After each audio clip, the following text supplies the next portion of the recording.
Good morning and welcome to NewsDive.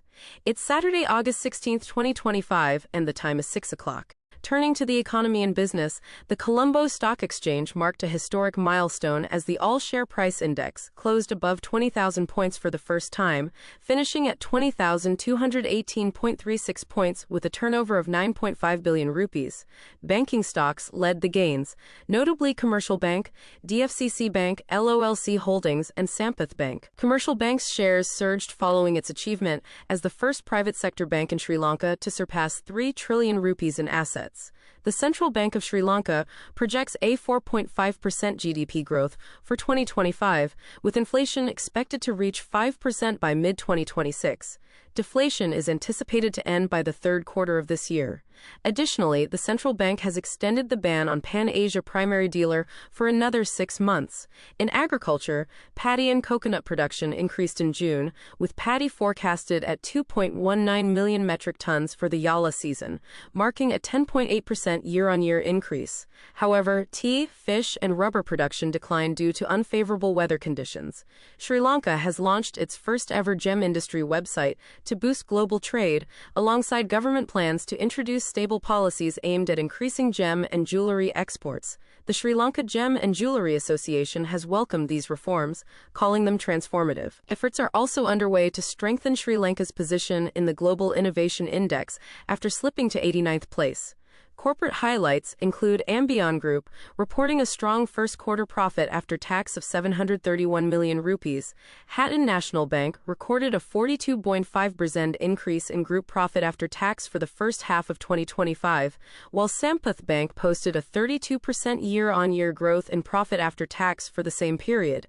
Siapatha Finance expanded its footprint by opening its 55th branch in Ambalangoda, enhancing financial services in the southern province. In energy and infrastructure, President Dasanayake has temporarily suspended 2 wind power projects in Mannar following community objections. Sahastanavi Limited clarified power plant tariffs, emphasizing their critical role in energy security. The Kalani Tisa dual-cycle power plant is set to be restored after being offline for over a year. Additionally, Sri Lanka Customs launched a new web-based customs document notification system to improve transparency and efficiency. On the international stage, U.S. President Donald Trump and Russian President Vladimir Putin held a nearly 3-hour summit in Alaska to discuss the Ukraine war. While Trump described the meeting as productive, no ceasefire or formal agreement was reached. Meanwhile, the U.S. Treasury Secretary warned of potential increased tariffs on India should peace talks fail. In Sri Lanka-India relations, Indian Prime Minister Narendra Modi vowed to punish Pakistan for future attacks during India's 79th Independence Day celebrations. Modi also inaugurated a temperature-controlled agricultural storage complex in Dambulla, which reportedly received a high electricity bill before operations began. The U.S. ambassador praised Sri Lanka's efforts to strengthen trade ties, with the country focusing on boosting its maritime hub opportunities through increased visits from Indian and U.S. naval ships. The government is actively addressing U.S. tariff challenges affecting exports, especially in non-apparel sectors. On social issues, hundreds rallied in Colombo protesting Israel's attacks on Palestine, organized by the Sri Lanka Unite for Palestine movement. The United Nations High Commissioner has called for international criminal court trials of Sri Lankan leaders over alleged war crimes. Archbishop Malcolm Ranjith sparked public debate by warning of attempts to promote homosexuality in Sri Lanka. In sports, former Sri Lankan domestic cricketer Salia Saman has been banned for 5 years by the International Cricket Council for breaching anti-corruption codes related to the 2021 Abu Dhabi T10 League. Sri Lanka's national team rose to 4th place in the ICC men's ODI rankings. Ranuk Jayasuriya scored his maiden century for the Sinhalese Sports Club, following in his father's footsteps. Royal College and Devapathy Raja College secured semi-final and final berths in school cricket tournaments. In other sports, Sri Lanka's men's 4x400-meter relay team won gold in India, despite minimal practice together, aiming for medals at the World Junior Athletics Championships and the 2028 Olympics. The hockey final between Vidyartha College and St. Thomas's Matale was halted due to violent conduct by players. Yvonne David made history as the first Sri Lankan to race in FIA Formula 3. In entertainment and culture, the new season of MasterChef Sri Lanka, featuring renowned chef Peter Karuvita and cutting-edge AI technology, is set to take the global culinary stage by storm. Demi Lovato reunited with Joe Jonas for a nostalgic camp rock performance during the Jonas Brothers' 20th anniversary tour.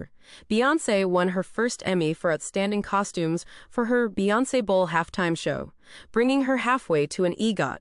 Indian superstar Regina Kanth celebrates 50 years in cinema with over 170 films.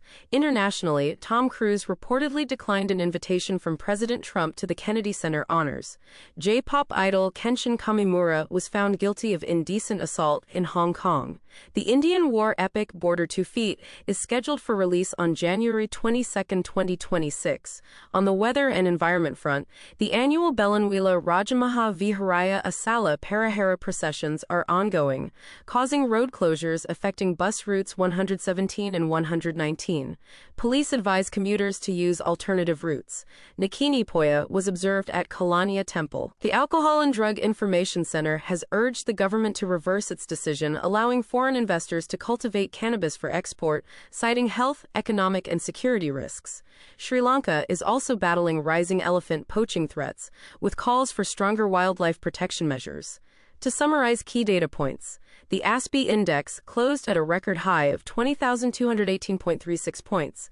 GDP growth for 2025 is projected at 4.5%. Inflation is expected to reach 5% by mid-2026. Commercial banks' assets have surpassed 3 trillion rupees. 616 drug-related arrests were made in recent nationwide raids, and Sri Lanka now ranks 4th in the ICC ODI cricket rankings. That wraps up your NewsDive update for this Saturday morning. Thank you for joining us. Have a safe and pleasant day ahead.